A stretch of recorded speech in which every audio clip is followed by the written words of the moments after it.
چرا کله گاووسفند دیدم؟ آره من هر روز 5 تا 6 کله کز میدادم. آخ بمیرم برای ولی ببین طاقت نیوردم اومدم بیرون. نکنه خدای نکرده این مرده به تو پیشنهاد ناجوری داده. کی؟ همین یارو کله‌ایه. تو چه فکری میکنی پیش خودت؟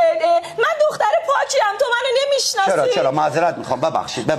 بوش اذیتم می‌کرد. نظافت چه رعایت نمی‌کرد؟ کی؟ این مرد کله‌ایه. نه بابا نه، بوی خون، بوی گوشت اصلا صبح میومد. آره پس الان بیکاری دیگه. نه فرداش رفتم سر کار. آفرین دختر زحمتکش. کجا رفتی؟ شاگرد چوفر شدم. چی؟ نفهمیدم. شاگرد یه راننده کامیون 18 چرخ یخچالی قرمز طلا. نمیخوایم قولنامه‌اش کنیم اونگه.